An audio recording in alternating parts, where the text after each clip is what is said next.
Homem racista agride senhor de idade negro no mercado, e se arrepende profundamente depois. Você que está vendo meus vídeos e ainda não é inscrito, por favor deixe seu like e se inscreva no canal e ative o sininho para não perder nenhum vídeo. Também me diga de qual cidade você está assistindo? Deixe nos comentários. No coração de Porto Alegre, o mercado municipal fervilhava com a rotina habitual de compras e conversas. João Rodrigues, um senhor negro de 72 anos, caminhava devagar entre as prateleiras, apoiando-se discretamente no carrinho de compras. Seus movimentos eram lentos, mas sua dignidade era inabalável, construída por décadas de resiliência e superação. Carlos Alberto, um homem branco de 45 anos, observava João com um olhar carregado de preconceito e raiva contida. Seus olhos narróveis demonstravam uma agressividade latente, um ódio profundamente enraizado que parecia transbordar a cada respiração. Vestido com roupas caras e carregando uma postura arrogante, ele representava o estereótipo de um homem privilegiado e intolerante. O ambiente do mercado, inicialmente tranquilo, começou a ficar tenso. As pessoas ao redor percebiam a energia negativa que Carlos irradiava, alguns clientes já começavam a se afastar discretamente, sentindo o perigo iminente. João, alheio à observação hostil, continuava sua compra com calma, selecionando alguns produtos com cuidado. De repente, Carlos se aproximou de João com passos pesados, sua respiração ofegante denunciando a raiva que o consumia. Sem qualquer provocação, ele começou a proferir palavras de ódio, xingamentos racistas que ecoaram pelo mercado, fazendo todos ao redor congelarem em choque. O tom de sua voz era carregado de desprezo e desrespeito. João inicialmente tentou ignorar, mantendo sua compostura. Seus olhos, cansados pela idade, mas ainda brilhantes de sabedoria, olharam para Carlos com uma mistura de tristeza e compreensão. Ele sabia que aquela agressão dizia mais sobre o agressor do que sobre ele mesmo, uma lição aprendida ao longo de décadas de discriminação. Os funcionários do mercado ficaram paralisados, alguns clientes começaram a filmar a cena com seus celulares, enquanto outros gritavam para Carlos se afastar. A tensão era palpável, o ar parecia pesado com a manifestação crua do preconceito. João continuava imóvel, digno, sem dar ao agressor a satisfação de vê-lo reagir. Carlos, em um momento de fúria inexplicável, empurrou João com violência. O senhor cambaleou, quase caindo, segurando-se no carrinho de compras. O impacto físico era menor do que o impacto emocional daquele ato covarde. Todos ao redor gritaram de horror, alguns homens se movimentaram para conter Carlos. Naquele momento, algo mudou no ambiente. A agressão havia cruzado um limite, revelando não apenas o racismo individual de Carlos, mas expondo a ferida social profunda que ainda persistia. O silêncio que se seguiu era mais ensurdecedor do que qualquer grito, prenunciando consequências que ninguém poderia prever. As câmeras de segurança haviam registrado toda a agressão, e em questão de horas, o vídeo já circulava pelas redes sociais. Carlos, que era diretor de uma importante empresa de marketing em Porto Alegre, viu sua reputação começar a ruir rapidamente. Seus telefones não paravam de tocar, com ligações de jornalistas, membros do conselho administrativo e familiares chocados com sua atitude covarde. João, por outro lado, foi amparado por funcionários e clientes do mercado. Sua dignidade, mesmo diante da agressão, chamava a atenção de todos. Dona Marinha, uma senhora que frequentava o mercado há décadas, segurava sua mão com carinho, oferecendo água e conforto. Os olhos de João, apesar do ocorrido, mantinham-se serenos, como se aquela não fosse a primeira vez que enfrentava tal situação em sua longa vida. A polícia foi acionada rapidamente.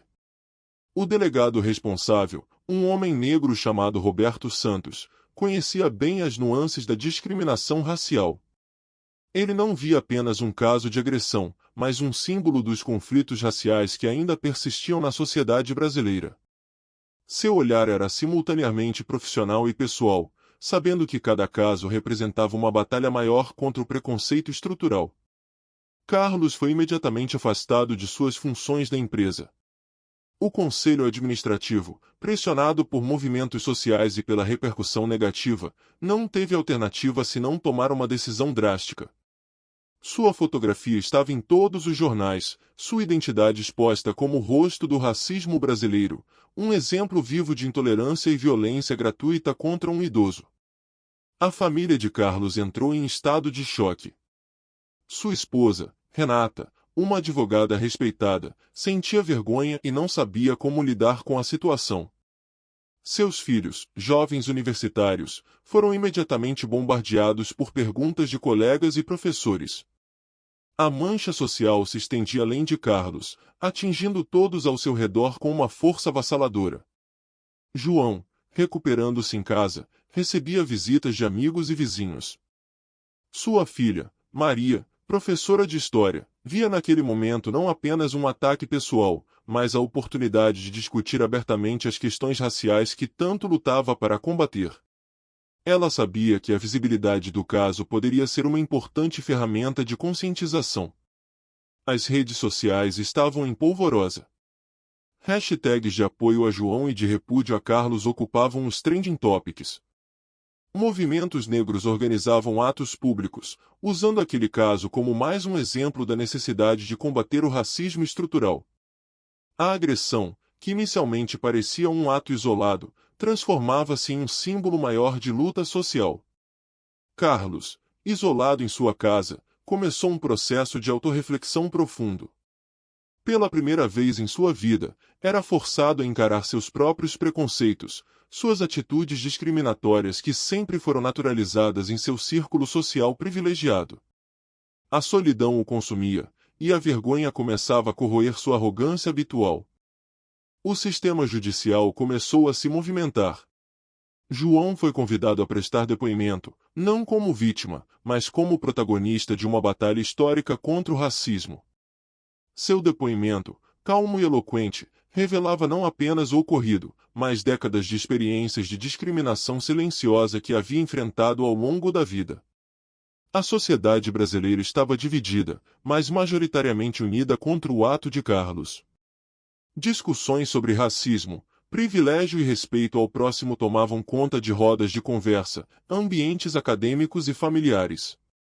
Aquele caso havia se tornado mais do que um incidente isolado, era um espelho da complexa realidade racial brasileira, expondo feridas antigas e provocando reflexões profundas sobre identidade, respeito e humanidade. Um mês após o incidente, Carlos foi convocado para uma audiência de conciliação que mudaria completamente o rumo de sua vida. A justiça determinou não apenas uma punição legal, mas uma reparação que o forçaria a confrontar seus próprios preconceitos de uma forma que jamais imaginara. João, surpreendentemente, havia proposto uma alternativa à prisão tradicional, um programa de ressocialização e conscientização racial. A proposta era radical e inesperada. Carlos seria obrigado a trabalhar por 2 anos em uma ONG de combate ao racismo, localizada em uma comunidade majoritariamente negra no subúrbio de Porto Alegre. Seus trabalhos incluiriam palestras em escolas, assistência social e convivência direta com a comunidade que um dia havia agredido tão covardemente. A sentença o deixou completamente atordoado. Maria, a filha de João, seria uma das coordenadoras responsáveis por acompanhar o processo de ressocialização de Carlos. Sua formação em história e seu ativismo social a tornavam a pessoa perfeita para conduzir essa transformação. Ela via aquela oportunidade não como vingança, mas como verdadeira possibilidade de mudança social e pessoal. Os primeiros dias de Carlos na ONG foram extremamente desafiadores.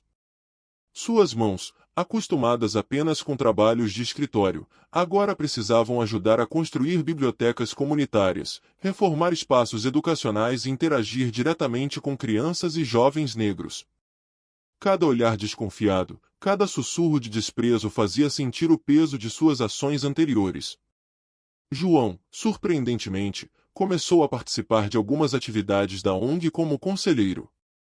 Sua sabedoria e capacidade de perdão impressionavam a todos. Ele via em Carlos não um inimigo, mas um ser humano capaz de mudança, alguém que precisava ser educado e não simplesmente punido. Sua presença era um constante lembrete da dignidade humana. As primeiras palestras de Carlos foram desastrosas. Sua fala era truncada, seu desconforto era evidente. Muitos jovens o olhavam com raiva, outros com curiosidade. Maria o auxiliava, direcionando suas falas, fazendo-o refletir sobre cada palavra, cada conceito. Lentamente, Carlos começava a desconstruir seus próprios preconceitos. Em um momento marcante, Carlos conheceu a história de vida de diversos jovens negros da comunidade. Universitários que haviam superado obstáculos imensos, idosos que carregavam memórias de décadas de discriminação, crianças com sonhos interrompidos pelo racismo estrutural. Cada história o fazia reconstruir sua própria compreensão de mundo. A mídia, que antes o condenara, agora começava a acompanhar sua jornada de transformação. Reportagens mostravam sua mudança gradual, seu compromisso real com a desconstrução de seus próprios preconceitos. Carlos se tornava, involuntariamente, um símbolo de possível redenção e mudança social. João observava tudo de longe, como um maestro conduzindo uma sinfonia de transformação. Sua decisão de não simplesmente buscar punição, mas promover educação, começava a dar frutos. Carlos não era mais o homem que o agredira no mercado, mas alguém em profundo processo de metamorfose pessoal e social. O ponto culminante dessa transformação veio quando Carlos, em uma palestra emocionante, revelou publicamente suas próprias fragilidades. Ele não apenas se desculpou, mas compartilhou sua jornada de desconstrução, tornando-se ele mesmo um agente de mudança. Sua história provava que o perdão pode ser mais poderoso que o ódio, mais transformador que a vingança. 2 anos se passaram desde aquele fatídico dia no mercado, e a transformação de Carlos havia se tornado um caso emblemático de mudança pessoal e social. Sua vida anterior, marcada pelo preconceito e pela arrogância, parecia agora uma memória distante de alguém que ele mal reconhecia. Os trabalhos na comunidade haviam desconstruído camada por camada seus conceitos equivocados sobre raça, privilégio e humanidade. João continuava sendo uma figura central nessa jornada de ressignificação. Sua sabedoria ia além da simples aceitação do pedido de desculpas. Ele via em Carlos a possibilidade de multiplicação de uma mensagem de esperança e transformação. Nas rodas de conversa da comunidade, João compartilhava não o trauma da agressão, mas a potência da compreensão e do perdão como instrumentos de mudança social. A família de Carlos passou por uma verdadeira revolução interna. Sua esposa Renata, inicialmente envergonhada, tornou-se uma aliada importante em projetos de inclusão racial. Seus filhos, profundamente impactados pela jornada do pai, começaram a militar ativamente contra o racismo em suas universidades. A transformação de Carlos havia criado um efeito dominó de conscientização em todo o seu núcleo familiar. Maria, a filha de João, documentava cada etapa dessa transformação. Como historiadora, via naquele processo mais do que uma história individual, mas um capítulo importante na luta contra o racismo brasileiro. Seus registros, posteriormente transformados em livro, tornar-se-iam uma referência importante para discussões sobre reconciliação e superação do preconceito. As palestras de Carlos ganharam cada vez mais destaque. De agressor a educador, ele começou a ser convidado para falar em escolas, universidades e empresas. Sua narrativa de transformação pessoal tornou-se um exemplo poderoso de como é possível desconstruir preconceitos profundamente enraigados. Lágrimas de arrependimento deram lugar a um discurso comprometido com a mudança social. A comunidade que inicialmente o rejeitava passou a ver Carlos como um aliado.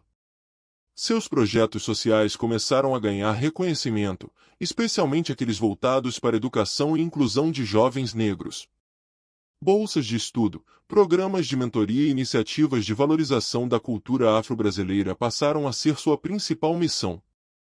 João, em momentos de reflexão com Maria, costumava dizer que a verdadeira vingança não estava na punição, mas na transformação. Cada vida que Carlos tocava, cada preconceito que era desconstruído, representava uma vitória maior que qualquer sentença judicial. Sua filosofia de vida baseava-se na crença de que o ser humano é capaz de mudança, desde que encontre o caminho correto.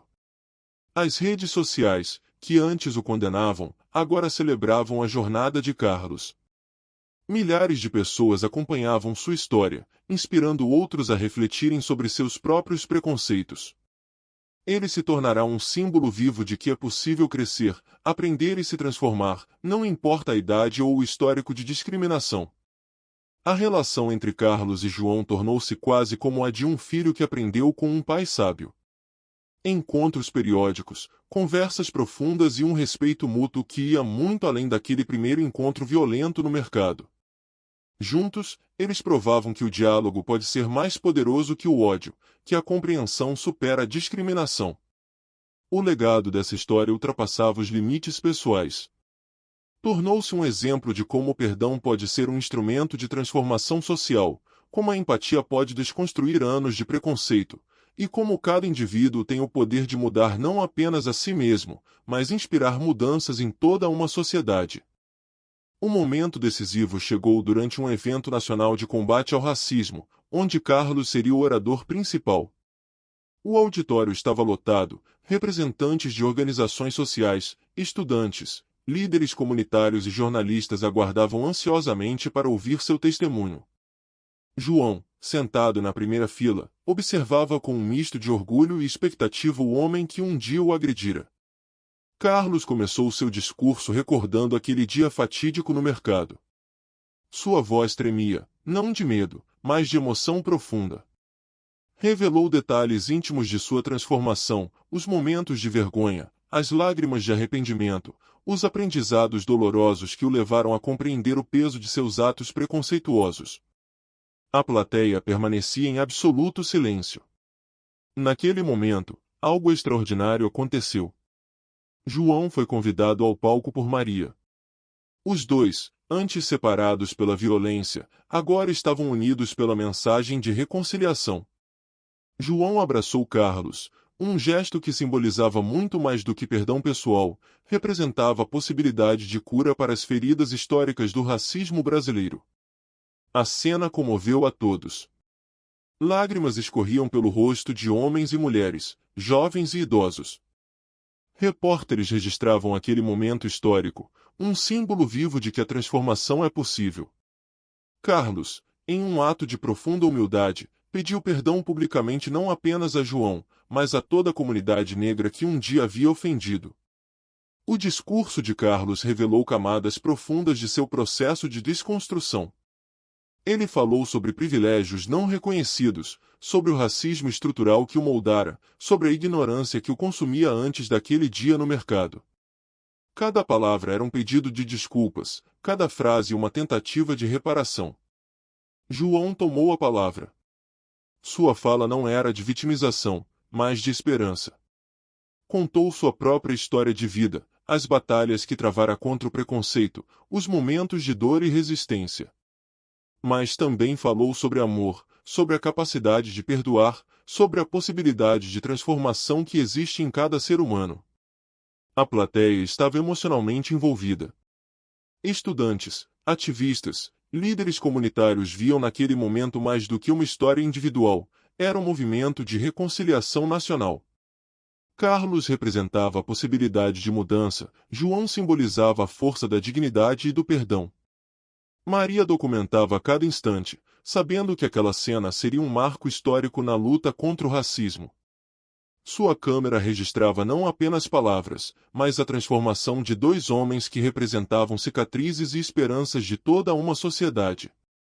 O auditório explodiu em aplausos quando Carlos e João se abraçaram novamente. Não era um abraço de submissão, mas de igualdade. Não era um gesto de vitória, mas de reconhecimento mútuo da humanidade um do outro. A plateia, de pé, ovacionava aquele momento único de redenção e esperança. Naquele instante, ficou claro que a verdadeira vingança não estava na punição, mas na capacidade de transformação. Carlos não era mais o homem que agredira um idoso no mercado. João não era mais apenas a vítima. Juntos, eles haviam escrito uma nova história, um novo capítulo de compreensão e respeito mútuo. Os desdobramentos daquele evento transformaram completamente a vida de Carlos e João. A história de reconciliação havia se tornado um marco na luta contra o racismo no Brasil, inspirando milhares de pessoas a repensarem seus próprios preconceitos e atitudes. Instituições de ensino, empresas e organizações sociais começaram a desenvolver programas inspirados na jornada daqueles dois homens. Carlos dedicou os anos seguintes a criar uma fundação de combate ao racismo, utilizando sua experiência pessoal como ferramenta de educação e conscientização. Seus recursos financeiros, antes símbolo de privilégio, agora eram canalizados para bolsas de estudo, projetos culturais e iniciativas de inclusão racial em comunidades vulneráveis. João, por sua vez, tornou-se um importante conselheiro e palestrante. Sua história de dignidade e perdão percorria o país, inspirando discussões sobre reconciliação e superação. Ele continuava morando no mesmo bairro, mas agora era reconhecido como um símbolo de sabedoria e resiliência, um exemplo vivo de como a bondade pode superar o ódio. A família de Carlos sofreu uma transformação profunda.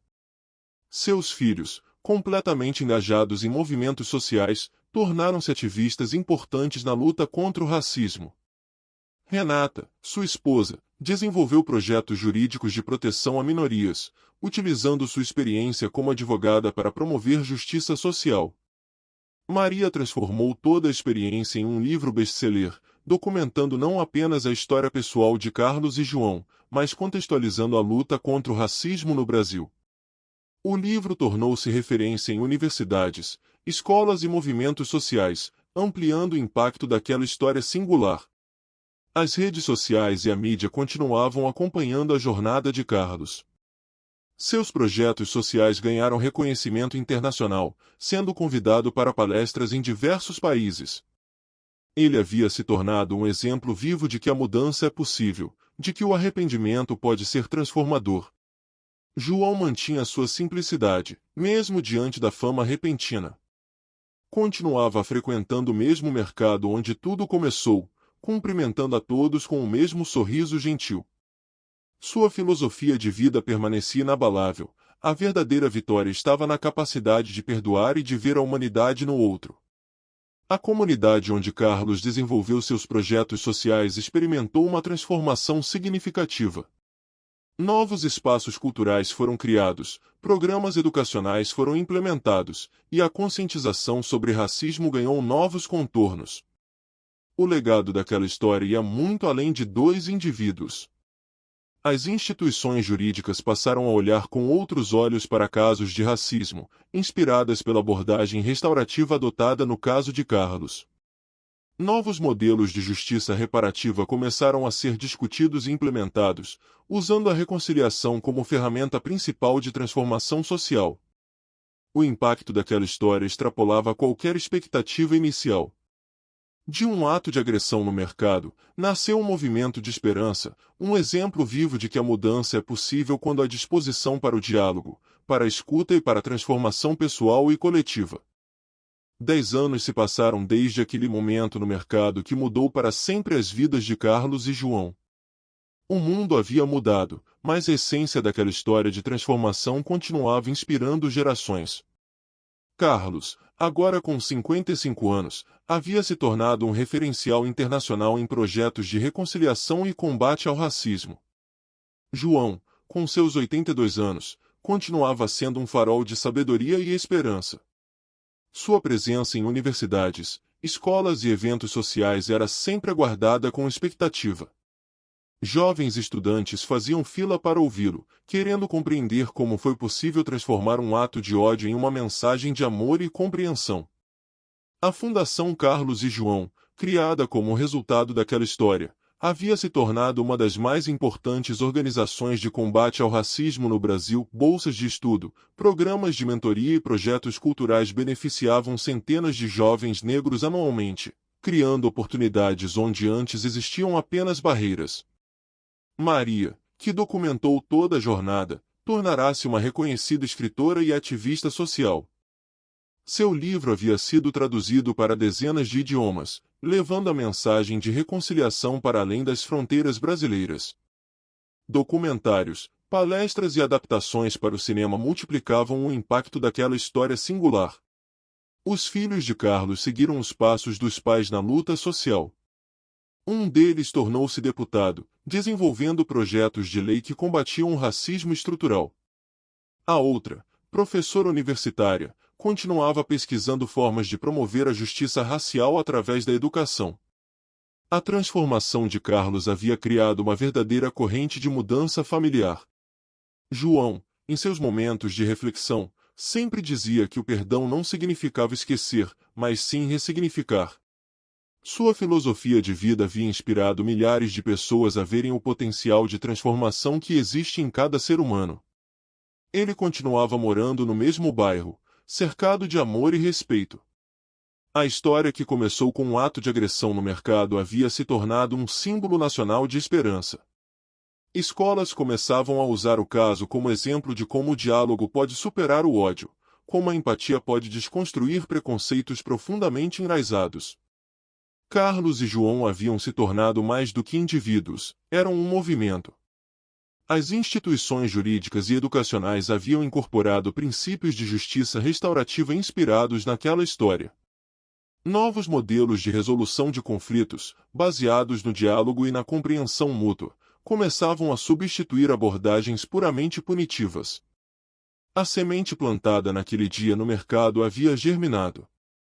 Renata, a esposa de Carlos, continuava ao lado do marido, orgulhosa da jornada de transformação que juntos haviam construído.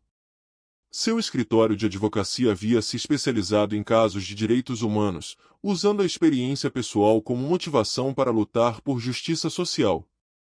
No último encontro público que fizeram juntos, Carlos e João olharam um para o outro com a cumplicidade de quem havia atravessado um caminho impossível. Não eram mais um agressor e uma vítima, mas dois amigos unidos pela compreensão de que a humanidade é sempre maior que nossos piores momentos. A vingança verdadeira, provaram eles, estava na capacidade de se transformar e inspirar outros a fazerem o mesmo.